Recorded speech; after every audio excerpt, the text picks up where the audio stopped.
സാജൻ, ഞാൻ താങ്കളിലേക്ക് വരികയാണ്. ഒരു മാധ്യമ പ്രവർത്തകൻ എന്ന നിലയ്ക്ക് എനിക്ക് താങ്കളോട് ചോദിക്കാനുള്ളത്, ഈ ട്രസ്റ്റ് അത് ഇന്ത്യയുടെ ക്ഷേത്ര ഭരണ ചരിത്രത്തിലെ കൗതുകകരമായ ഒരു പ്രത്യേകതയുള്ള ഒരു ബോഡിയായിരുന്നു.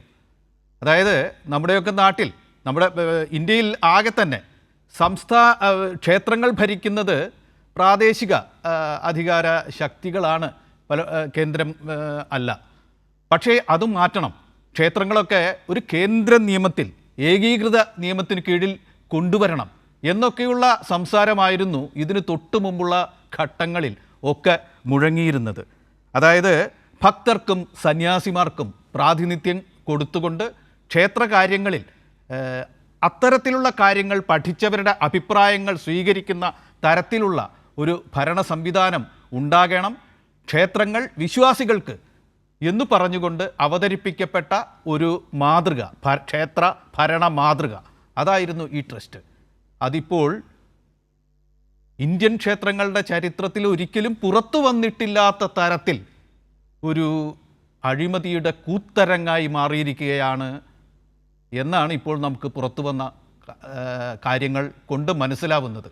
ഈ വൈചിത്ര്യമുണ്ടല്ലോ, ഈ ഒരു വലിയ അവകാശവാദം അത് തകർന്നു വീഴുന്ന ഒരു നിമിഷം, ആ നിമിഷത്തെ മാധ്യമപ്രവർത്തകൻ എന്ന നിലയ്ക്ക് എങ്ങനെ നോക്കും, വിശദീകരിക്കും എന്നാണ് ഞാൻ സാജൻ എവിജിനോട് ചോദിക്കുന്നത്.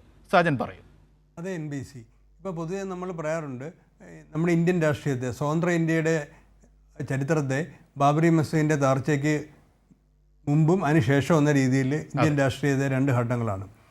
അതിനപ്പുറം ഇപ്പോൾ 2004 ജനുവരിയിൽ ഈ രാമക്ഷേത്രം തുറന്നു കൊടുത്തുകൊണ്ട് അതിൻ്റെ നായകസ്ഥാനത്ത് നിന്ന് രാമക്ഷേത്രം ഉദ്ഘാടനം ചെയ്യുകയും അതിൻ്റെ പ്രധാന കാർമ്മികനെ തന്നെ നിന്നുകൊണ്ട് ഉദ്ഘാടനം ചെയ്ത നമ്മുടെ പ്രധാനമന്ത്രി പറഞ്ഞത്, ഇന്ത്യയുടെ ചരിത്രം എന്ന് വെച്ചാൽ ഇന്ത്യയുടെ ആയിരക്കണക്കിന് വർഷങ്ങളായുള്ള ഇന്ത്യയുടെ ചരിത്രം രാമക്ഷേത്രത്തിന് മുമ്പും അതിനുശേഷവും എന്ന രീതിയിൽ രണ്ടായി നമുക്ക് കാണാമെന്ന്. ഒരു പുതിയ യുഗത്തിന് തുടക്കം കുറിച്ചിരിക്കുകയാണ്. ഇന്ത്യക്ക് യഥാർത്ഥത്തിൽ സ്വാതന്ത്ര്യം കിട്ടിയപ്പോഴാണ്, ഇനിയൊരു പുതിയ ഇന്ത്യയാണ് എന്നൊക്കെ പറഞ്ഞിട്ടാണ്, ഞാനതിന് ചടങ്ങിന് സാക്ഷ്യം വഹിച്ച ആളാണ് എന്നൊക്കെ പറഞ്ഞിട്ടാണ് പ്രധാനമന്ത്രി ഇത് ഉദ്ഘാടനം ചെയ്തത്.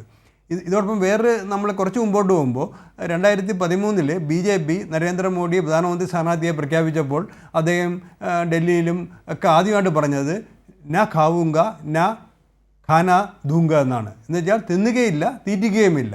കാര്യം അന്നത്തെ കോൺഗ്രസ് ഭരണകാലത്തെ, UPA ഭരണകാലത്തെ ചില അഴിമതികളൊക്കെ തുറന്നു കാട്ടിയിട്ടാണ് അഴിമതി നടത്തുകയില്ല, അഴിമതിക്കാരെ സംരക്ഷിക്കുകയുമില്ല എന്നുള്ളതിൻ്റെ ഒരു ഹിന്ദിയിലെ ഒരു വളരെ പ്രാദേശികമായ ഒരു പ്രയോഗമാണ് ന ഖാവൂങ്ക ന ഖാന ദൂങ്ക എന്നുള്ളത്. അപ്പം അഴിമതി ഒരിക്കലും അനുവദിക്കില്ല എന്നുള്ള ഒരു ഉറപ്പ് നൽകിയാണ് നരേന്ദ്രമോദി 2014 BJPയെ കേവല ഭൂരിപക്ഷത്തിൽ എത്തിച്ചതും അത് ഈ തുടർച്ചയായ 2 വിജയങ്ങളിലേക്ക് കൊണ്ടുപോയതും. അത് കഴിഞ്ഞിട്ട് ഈ രാമക്ഷേത്രം എന്ന് പറയുന്നത് നരേന്ദ്രമോദിയുടെ തന്നെ സൃഷ്ടിയാണ് എന്നുള്ളതാണ് അദ്ദേഹം അവകാശപ്പെടുന്നതും. BJP അങ്ങനെ തന്നെയാണ്. കാര്യം നമ്മുടെ പ്രധാനപ്പെട്ട RSSൻ്റെ തലവനെ പോലും 2ാം സ്ഥാനത്ത് നിർത്തിയിട്ടാണ് നരേന്ദ്രമോദി അതിന് നേതൃത്വം വഹിച്ചത്. അപ്പോൾ ഈ ഒരു ചർച്ചയിൽ ഇപ്പം BJPയുടെ RSSൻ്റെ പ്രതിനിധികൾ എന്തുകൊണ്ട് വന്നില്ല എന്നുള്ള ചോദ്യത്തിന് യഥാർത്ഥ മറുപടി നരേന്ദ്രമോദി ഈ വിഷയത്തിൽ പാലിക്കുന്ന മൗനം തന്നെയാണ്. എന്ന് വെച്ചാൽ ഇതിൻ്റെ ഈ നേരത്തെ NBC പറഞ്ഞതുപോലെ ഇതിൻ്റെ അംഗങ്ങളെ മുഴുവൻ അവരെ ഓരോരുത്തരെയും തിരഞ്ഞെടുത്ത് നിയമിച്ച ആളുകളാണ്. ഇപ്പം പൊതുവെ ഈ RSSനെ പറ്റി നമ്മൾ ഉത്തരേന്ത്യയിലൊക്കെ പറയാറുള്ളത് എന്താണ്, ഇപ്പോൾ RSSകാർ അവരുടെ ഐഡിയോളജി മോശമാണ്, പക്ഷേ അവർ സംശുദ്ധരാണ്. അവരുടെ ഐഡിയോളജിക്ക് വേണ്ടി പ്രവർത്തിക്കുന്ന ആളുകൾ വളരെ നിഷ്കാമ കർമ്മമാണ് ചെയ്യുന്നത്, സ്വാത്വികരാണ്. അവർ ചെയ്യുന്ന മറ്റു പ്രവൃത്തികളെ പറ്റി നമുക്ക് വിയോജിപ്പുണ്ടെങ്കിൽ അവരുടെ സത്യസന്ധതയെ നമ്മൾ മാനിക്കണമെന്നൊക്കെ പറഞ്ഞിട്ടാണ് ഉത്തരേന്ത്യയിൽ പൊതുവെ അവരുടെ ഒരു ക്യാമ്പയിൻ. പലപ്പോഴും മറ്റ് രാഷ്ട്രീയ പാർട്ടികളെ അവർ പുറന്തള്ളുന്നത് ഈ ഒരു രീതിയിലാണ്. പക്ഷേ ഇപ്പോൾ എന്താണ്, ഇവരുടെ മുഖം മൂടി അപ്പാടെ അഴിഞ്ഞുകൊണ്ടിരിക്കുകയാണ്. കാരണം ഇന്ത്യയിൽ BJP അധികാരത്തിലെത്തിച്ചത് രാമജന്മഭൂമി പ്രസ്ഥാനമോ അതിൻ്റെ ഭാഗമായി നടന്ന എല്ലാ പ്രവർത്തനങ്ങളാണെന്ന് ഇന്ന് ഏത് രാഷ്ട്രീയ വിദ്യാർത്ഥികൾക്കും അത്യാവശ്യം രാഷ്ട്രീയം വീക്ഷിക്കുന്ന എല്ലാവർക്കും അറിയാം. അപ്പോൾ അതിലാണ് ഈ ഒരിക്കലും നമുക്ക് നീക്കാൻ പറ്റാത്ത ഒരു കളങ്കം വന്നിരിക്കുന്നത്. അപ്പോൾ ഇതിന് ഈ ട്രസ്റ്റിനെന്ന് പറയുമ്പം ഈ ട്രസ്റ്റൊക്കെ ഇതിൻ്റെ അകത്ത് ഇപ്പം അറസ്റ്റിലായിരിക്കുന്നത് 19-20 വയസ്സുള്ള ചെറുപ്പക്കാരാണ്. ഈ 19-20 വയസ്സുള്ള ചെറുപ്പക്കാരെ മുഴുവൻ നിയമിച്ചത് ആരാണെന്ന് അവിടെ നാട്ടിൽ മുഴുവൻ കുറേ നാളുകൊണ്ട് ഇത് പാട്ടാണ്. ഇന്ന് മാത്രമല്ല RSS എന്ന് പറയുന്നത് അവരെ അംഗങ്ങളെ സസൂക്ഷ്മം നിരീക്ഷിക്കുന്ന സംഘടനയാണെന്നാണ് എല്ലാവർക്കും അറിയാം. പക്ഷേ ഇവർ പെട്ടെന്ന് അവിടെ ഗ്രാമത്തിലൊക്കെ പോകുമ്പം വളരെ വളരെ സാധുക്കളായ കുടുംബത്തിൽ നിന്ന് വന്ന ആളുകളാണ് പെട്ടെന്ന് ധനികരാകുന്നു. അപ്പോൾ അവിടെ നമ്മളെ ഉത്തരേന്ത്യയിലെ മാധ്യമപ്രവർത്തകരൊക്കെ ഗ്രാമങ്ങൾ സന്ദർശിക്കുകയും ഗ്രാമീണരിൽ നിന്ന് ഇവരുടെ വിവരങ്ങളൊക്കെ ആരാഞ്ഞ് ഒക്കെ വാർത്തകൾ വരുന്നുണ്ട്. അപ്പോൾ പെട്ടെന്ന് സമ്പന്ന ജീവിതത്തിലേക്ക് ഇവർ പ്രവേശിച്ചത്. ഇതൊക്കെ നിരീക്ഷിക്കാനുള്ള ഒരു സംവിധാനം BJPക്ക് RSSന് ഇല്ലെന്നാണ് നമ്മൾ കരുതേണ്ടത്. അപ്പോൾ ഇത് കുറേ നാളുകൊണ്ട് നടന്നൊരു സംഭവമാണ്. ഇത് മാത്രമല്ല, ഇത്രയും പ്രതാപശാലികളും ഇത്രയും അധികാര പദവി കൈയാളുന്നതുമായ ട്രസ്റ്റ് അംഗങ്ങളുടെ താഴെ പ്രവർത്തിച്ച വളരെ സാധുക്കളായ ഈ കൂലി വേലക്കാരാണ് ഈ കൊള്ള നടത്തിയെന്ന് എങ്ങനെ വിശ്വസിക്കാൻ കഴിയും? ഇവർക്ക് എങ്ങനെ അതിനുള്ള ധൈര്യം വരുന്നു? അപ്പോൾ ഇത് വെറും ഒരു സാധാരണയായ കുറേ ആളുകൾ എന്തെങ്കിലും കുറച്ച് സ്വർണ്ണോ പണമോ കണ്ടപ്പം അത് കൊള്ള നടത്തി എന്നുള്ള, അല്ലെങ്കിൽ അത് മോഷ്ടിച്ചു എന്നുള്ളത് അല്ല. അതിനപ്പുറമുള്ള എന്ന് മാത്രമല്ല, ഈ രാമക്ഷേത്രം ഉദ്ഘാടനം ചെയ്ത ആ ദിവസങ്ങളിൽ തന്നെ, അത് കഴിഞ്ഞിട്ടുള്ള ആഴ്ചകളിൽ തന്നെ ഒരുപാട് വാർത്തകൾ വന്നിരുന്നു. അവിടുത്തെ വിളക്കുകളൊക്കെ, അവിടുന്ന് അയോധ്യ നഗരത്തിൽ സ്ഥാപിച്ച വിളക്കുകൾ, അവിടെ മുഴുവൻ വെള്ളക്കെട്ട്, പ്രളയത്തിൽ ഒരു മഴ ചെയ്തപ്പോൾ തന്നെ പ്രളയത്തിൽ മുങ്ങി. അപ്പോൾ നിർമ്മാണത്തിൽ അന്നുതൊട്ടേ അഴിമതിയും ക്രമക്കേടുള്ളതായ വാർത്തകൾ വന്നിരുന്നു. എന്തുകൊണ്ട് അപ്പം തന്നെ ഇവർക്ക് തടയാൻ പറ്റിയില്ല?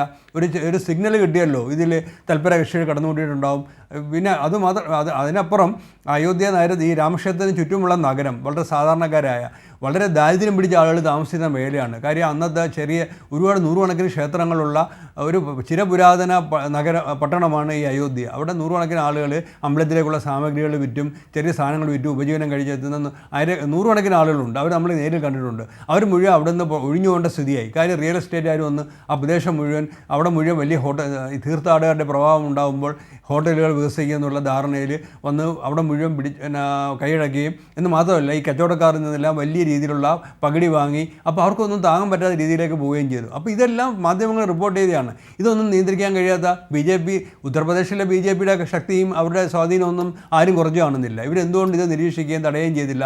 ഇത്രയും വന്നതിന് ശേഷമാണ് ഇവരിത് ശ്രദ്ധയപ്പെട്ടതെന്ന് പറയുന്നത്. ആരെ കബളിപ്പിക്കാനാണ്? അപ്പം മൊത്തത്തിൽ ഇത് തുടക്കം മുതൽ ഇതിനെ ഒരു കറവ് പശുവായി ഇവർ കണ്ടു എന്നുള്ളതിന് തെളിവുകൾ 2019 നവംബറിലാണ് സുപ്രീം കോടതി വിധി വരുന്നത്. അതിനുശേഷം തന്നെ അവിടെ റിയൽ എസ്റ്റേറ്റിൻ്റെ വളർച്ച ഉണ്ടായതായി വലിയ വാർത്തകൾ വന്നിരുന്നു. അപ്പോൾ എന്നാൽ അത് വളരെ വസ്തുതാപരമായ വാർത്തകളായിരുന്നു. മേടിച്ച കോർപ്പറേറ്റ് ഗ്രൂപ്പുകളുടെ പേരടക്കമാണ് വന്നത്. അത് കഴിഞ്ഞിട്ടുള്ള ഈ നിർമ്മാണ പ്രവൃത്തിയിലും അഴിമതിയിലും വാർത്തകൾ വന്നു. ഇതൊന്നും നിരീക്ഷിക്കാനോ ഒന്നും സംവിധാനം ഉണ്ടായില്ല. ഇപ്പോൾ ഈ കഴിഞ്ഞ ക്ഷേത്രം ഉദ്ഘാടനം ചെയ്ത ആ ഇലക്ഷനിൽ അയോധ്യയിൽ BJP പരാജയപ്പെടുകയാണ്. അയോധ്യ ഉൾപ്പെടുന്ന മണ്ഡലത്തിൽ BJP പരാജയപ്പെടുകയാണ് ചെയ്തത്. അപ്പോൾ പോലും അവിടെ ജനങ്ങൾക്ക് ഇടയിലുള്ള ഒരു വികാരം ഇവർക്ക് എന്തുകൊണ്ട് മനസ്സിലാക്കാൻ പറ്റിയില്ല. അപ്പോൾ ഇത് BJPയുടെ വലിയ പരാജയമാണ്. എന്ന് മാത്രമല്ല, ഇപ്പം പുതിയൊരിത് പറയേണ്ടിയിരിക്കുന്നു. ഈ അഴിമതി പുറത്തു വന്നത് ഇന്ത്യയിൽ RSSൻ്റെയും BJPയുടെയും, പ്രത്യേകിച്ച് BJPയുടെ രാഷ്ട്രീയ വളർച്ചയ്ക്ക് കാരണമായ ആ ഒരു ആ ഒരു മുന്നേറ്റത്തിന് ഇനി നമുക്ക് ഉത്തരേന്ത്യയിൽ എന്തായാലും ഇവർക്ക് പറഞ്ഞിരിക്കാൻ കഴിയില്ല എന്നുള്ളതാണ് നമുക്ക് ഉത്തരേന്ത്യയിലെ ആ ഒരു രാഷ്ട്രീയ സാഹചര്യം മനസ്സിലാക്കുമ്പോൾ നമുക്ക് ബോധ്യമാവുന്നത്.